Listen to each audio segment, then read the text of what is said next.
Obuloti Wulu day. Subscribe to Cosmo TV. Chudinze Owelube. Maro amata Obulon oti Wulu day. Maro agwa Manejo we kotabalena boribe. ajo made ajo mao Obulon oti Wulu day. Sunday go Baloba chese bawane polo abona baribe. ajo made ajo mao Obulon oti Wulu day. Akisi date waju wana zidu azulone. Negu maro akisi dete Obulon oti Wulu day. Negu Inu mata wane buwane jeje mili modogu. nidu mata ba ajo maro Obulon oti Wulu day. nidu mata ke gbo Dumata wane jeje mili modogu. nidu mata egbu maro Obulon oti Wulu day. ajo Oweli kabili kwa mumana moko ye kotali dem. Namoko ya ọba n'ọnara Obulon oti Wulu day. Namoko ya ọba n'ọnara Obude kange mutale mama. ọba n'ọnara ịgbagiwa tem Oboro oti Wulu day. ekwebia Omeyi ojo dika namuda bato wane bone.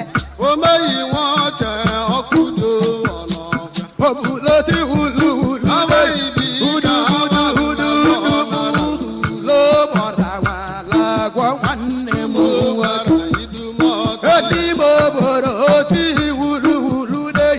ajọ Oke egudu solo nandu kanso kanso. Mississippi uchenna wee Odi boboro oti Wulu day. ebubi wala alụsi wele Egudu solo nandu kanso kanso. idumọta le aja anya na mwene Obulon oti Wulu day. na ajọ mmara nwajọ Pauta mmarụ na wana nandu balibo badezo. ajọ mmarụ na nwa mmarụ Odi boboro oti Wulu day. ezigbo mmarụ na azọ mmarụ aliko nwa eze ọnwa mara eze Obulon oti Wulu day. mgbụbọ nwa bụ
Aziki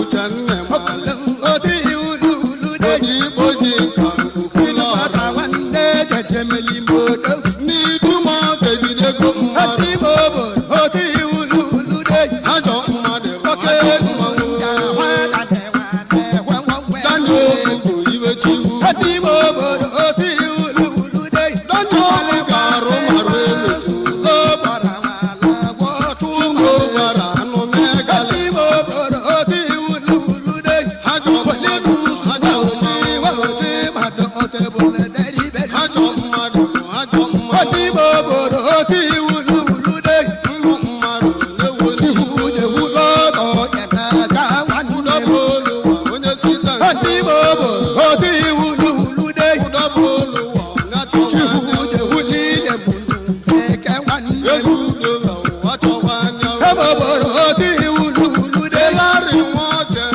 chikwe bu ko bade bana ko wanne ịlarị nwa ọche n'isi isi dị m bobo oti ulu ulu de ịlarị nwa ọche oke bu so usante wa jobe wanne egwu udoba ụwa chọwa anya bobo oti ulu ulu de egwu udoba ụwa oke chọwa bu anya so usante wa jobe mo nwere Gamene eti bobo oti ulu ulu de mmiri wala ikinu na lo nwa nwa ne bo akpala boga go igi n'ụdala ekweghị ahụ eti bobo oti ulu ulu de igi n'ụdala ekweghị ahụ tudi de onwe dupe nwanne nna m onwe ga-achala akwa eti bobo oti ulu ulu de nna m okoye ọba nwanne dowe kota uyo bungere nara ịgbagewa atụ bobo oti ulu ulu de ozokwide nya nnekwa katu bọngụ na lo nwanne to wazulo ne ne anekwa bọngụ okeke eti bobo oti ulu ulu de udojekwe mfe anekwa bobo bọngụ bia nwanne polu abona bari na sọte dị ichigbo ome eti bobo oti ulu ulu de n'otu nwa ọcha oke ebuludoza ulu bajoko kolo nwanne n'otu nwa ọcha ebuludoza eti bobo oti ulu ulu de n'otu nwa ọcha firi mane nwanne udense abona bari na-eko okoye agụnye okoye bobo oti ulu ulu de na-eko okoye agụnye firi okoye mane nwanne udense abona bari belu eti bobo oti ulu ulu de mbụ mmadụ oke bulu tegwu abu na nzegwu si na ụba nwa bụrụ abụ eti bobo oti ulu ulu de semani de ego ina nwanne tude kwanta na nzegwu bụla aba idum ọtali oti ulu na nzegwu bụ ọnata ego iche ina nwanne tude kwanta ba nwanne njawa ọnara nchekwa ọnara eti bobo oti ulu ulu de njawa ọnara nchekwa ego ọnara ina nwanne tude kwanta ba nwanne njawa ọnara nchekwa ọnara bobo oti ulu ulu de Subscribe to Seskimo TV. Don't forget to like our videos and hit the bell icon to stay updated with the latest.